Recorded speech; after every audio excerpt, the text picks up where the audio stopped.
আপনারা জানেন র্যাব-2 প্রতিষ্ঠা লগ্ন থেকে এই তার অধিক্ষেত্র অধীন অপরাধ দমনে নিরলস কাজ করে যাচ্ছে। এর ধারাবাহিকতায় আপনারা দেখছেন এই 5 আগস্ট পরবর্তী সময় মোহাম্মদপুর, আদাবর, নিউ মার্কেট, হাজারীবাগ এবং অন্যান্য এই পার্শ্ববর্তী এলাকায় অপরাধ দমনে র্যাব-2 কার্যকর ভূমিকা পালন করছে। আমরা 5 আগস্ট পর থেকে এ যাবৎ প্রায় শতাধিক বিদেশি আগ্নেয়াস্ত্র আমরা উদ্ধার করেছি এবং অবৈধ আগ্নেয়াস্ত্র যাদের হেফাজতে পাওয়া গেছে তাদের বিরুদ্ধে আইনগত ব্যবস্থা গ্রহণ করেছি। আমরা প্রায় 2000 রাউন্ড তাজা গুলি উদ্ধার করেছি। এছাড়াও মাদক উদ্ধারে আমাদের যথেষ্ট সফলতা রয়েছে।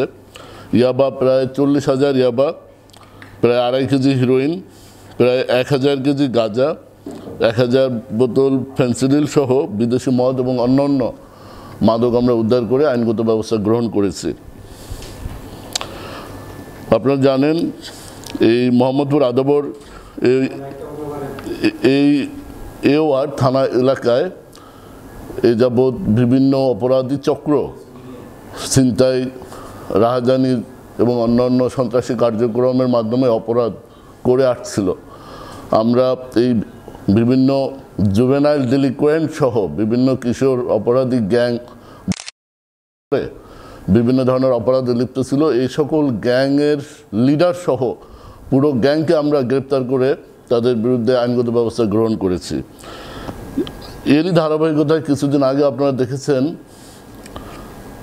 বিভিন্ন মিডিয়াতে এটা ভাইরাল হয়েছে, রক্তচোষা জনি ওরফে রক্তচোষা জনি নামে এক সন্ত্রাসী তার কিশোর গ্যাং টিমকে সে নেতৃত্ব দিয়ে বিভিন্ন অপরাধ কার্যক্রম এই মোহাম্মদপুর, আদাবর, ঢাকা উদ্যান, হাউজিং এলাকায় চালিয়ে যেত।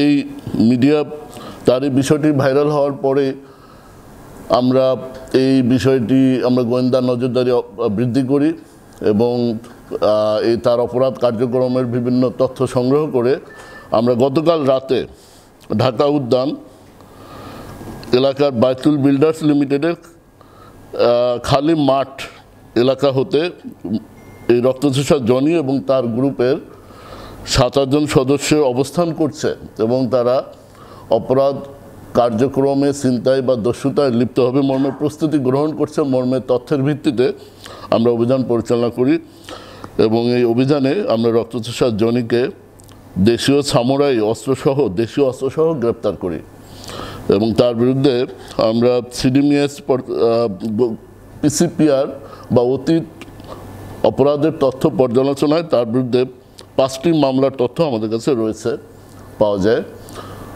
তো এই রক্তচোষা জনির বিষয়ে আপনারা জানেন, ইতিপূর্বে বিভিন্ন মিডিয়ায় এসছে তার অপরাধের যে সহিংসতা এবং তার যে সহিংসতার ধরন, এটা শোনা যায় যে সে মানুষকে জখম করে, মার্ডার করে, হত্যা করে সে রক্ত নাকি পান করত। তো এইভাবে তার নাম এসেছে রক্তচোষা জনি। তো আমরা সবসময় সন্ত্রাসের বিরুদ্ধে র্যাপিড অ্যাকশন ব্যাটালিয়ন, কিশোর গ্যাং নামে যে অপরাধ চক্রের বিরুদ্ধে, সন্ত্রাসের বিরুদ্ধে, মাদকের বিরুদ্ধে আমরা কঠোর অবস্থানে আছি এবং এই মোহাম্মদপুর, আদাবর থানা এলাকার যত অপরাধ চক্র আছে, যত সন্ত্রাসী গ্রুপ আছে, আমরা তাদেরকে নির্মূলে কাজ করে যাচ্ছি। আমাদের এই কার্যক্রম অব্যাহত থাকবে। আর এই গ্রেপ্তারকৃত রক্তচোষা জনির বিরুদ্ধে আইনগত ব্যবস্থা প্রক্রিয়াধীন।